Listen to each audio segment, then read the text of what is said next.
Herkese merhaba arkadaşlar. Kanalıma hoş geldiniz. Yeni bir The Lord of the Rings Rise Tour videosuyla tekrardan karşınızdayım. Sezon bitiyor arkadaşlar. 32 saat falan var.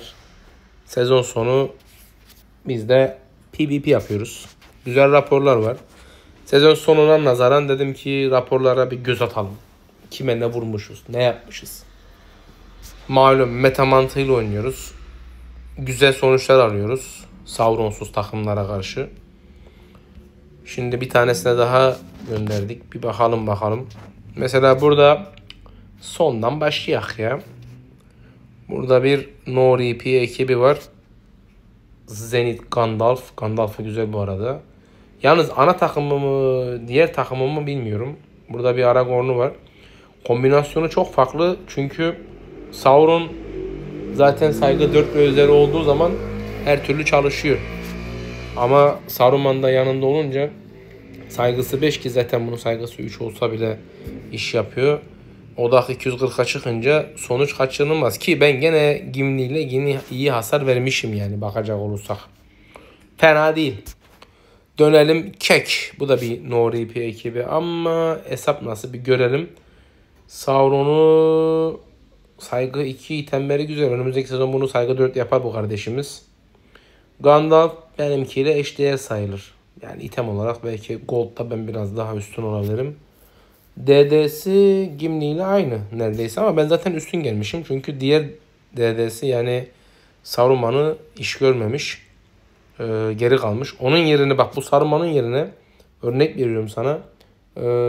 Başka bir DD koysaydı, Lurs koysaydı Saigon şu an sonuç daha farklı olabilirdi bence. Çünkü 7 tane etki çıkartabilmiş Sauron. Sauron da 4 çıkartmış. Ama benim avantajım Gil-galad'ın bütün sersemliği gölgeye vermesi. Bu da tabi durumu benim lehime çevirmiş. Şimdi şuna bir vuralım. Daha sonra vurduktan sonra o rapordan sonra diğer raporları bir inceleyelim. Çünkü muhtemelen sezon bittikten sonra daha kolay bir 10 gün kadar oynayamayacağız. Bak rapor neredeyse berabere. Neredeyse. O bir tık daha üstün benden. Çünkü adamın dedeleri güzel çalışıyor abi. Yani çalıştırabilmiş en azından. Gerçi buradaki avantaj şu. Frodo ve Sam bütün hasarı savaş canavarına alıyor.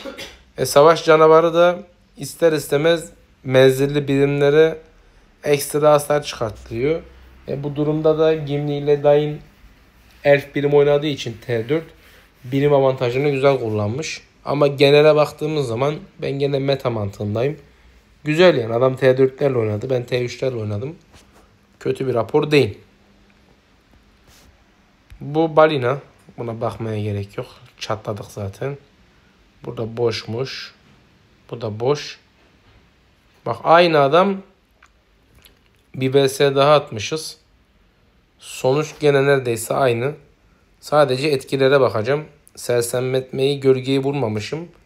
Gölgeyi de rahat bırakınca adam 90k hasar çıkabilmiş. Gene az. Bence birimle alakalı. Şairi koymasa başka bir birim denese acaba daha ciddi bir verim alabilir mi? Troll mesela. T2 troll de iş yapıyor. Gölgede. Çöp. PvP seçelim biz. Çok gitti. Evet. Kronos. Bak burada da mesela bir Frodo Sam'li bir ekip var ama bu item olarak biraz düşük. Yanılmıyorsam aynen bu item bazında biraz dezavantajı var. Ama gene de fena değil. Şöyle bize nazaran çok düşük. Onu da tabii kurtaran gene T4'ler olmuş. Direnmiş. Hasar çıkartamamışım ki. Halbuki hasar vurmuşum ama eritememişim. Erimemişler yani. Canları çok tabii. T4'ün canı çok olunca birim erimemiş. Zaten Frodo ve Sam her türlü ayakta kalıyor. Buna bakmaya gerek yok. Bu çöp zaten. Bunu yakaladık vurduk. Bak bu vs güzel mesela.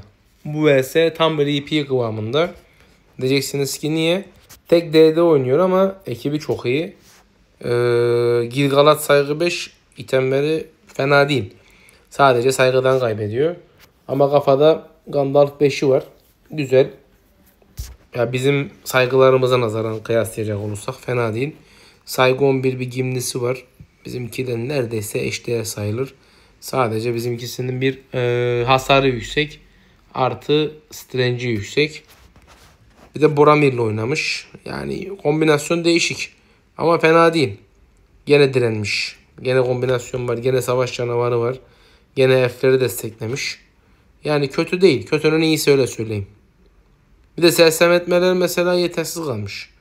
Bütün sersemletmeyi Gimli'ye verseydi daha iyi olurdu. En azından Gimli 70K'dan fazla hasar çıkartamazdı. Benim işime gelirdi yani. Ha bak bu deminki adamın mesela kendi takımı. Kendi takımına bir bakalım. Çift DD meta oynamış gene. Bak burada bir denk olarak baktığımız zaman Gil-galadı var. Kuğuları kafaya almış. Güzel. Yalnız skill olarak ben olsam sersemletmeye verip 5 tane de lider ittifak liderine veririm. Mantıken. Gimlisi fena değil ya. Saygı 12. Özel item basılmış. Sadece hasarı az.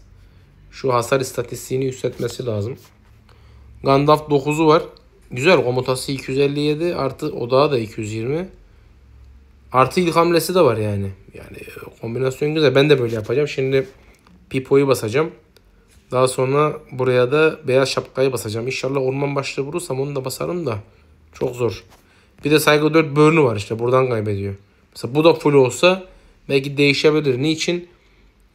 Benimkinin yani benim de saygı 4 dainim var ama itemleri full.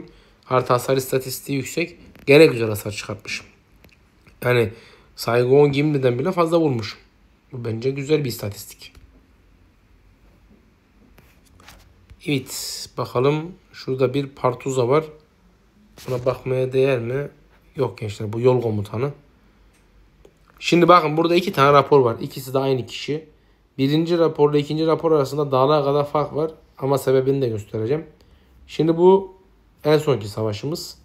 Adamın ekibi güzel bu arada. Saygı 7 Sauron'u var. Yani no repeat kıvamında iş yapar. Kötü değil. Ki full hız almış ki öne geçsin. Fazladan sersemletme deliliği hızlı vursun diye. Saruman var saygı 7. Güzel.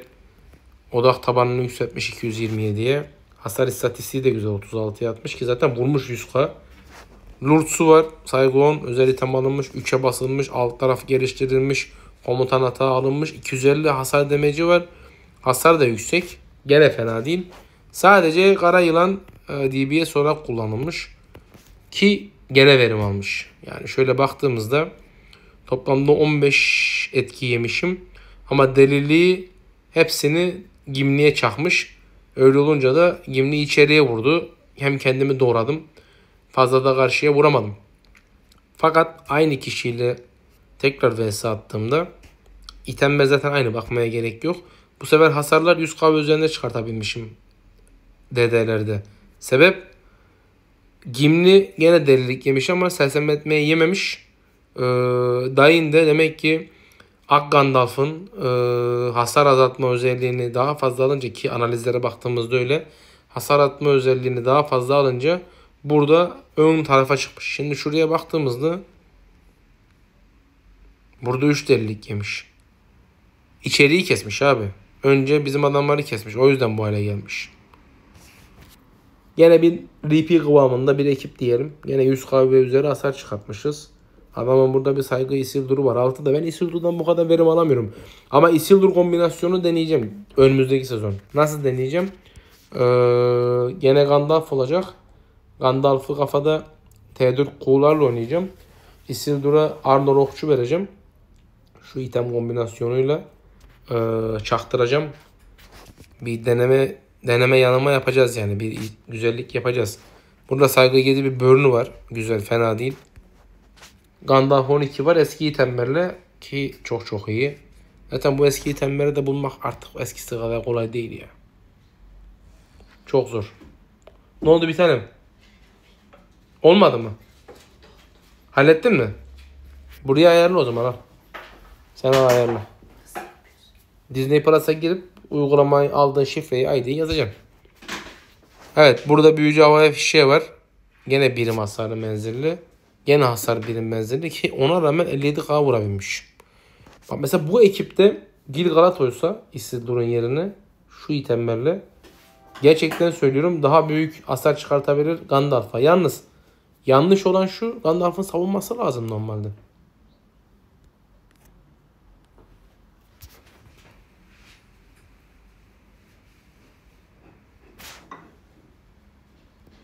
Nasıl lan?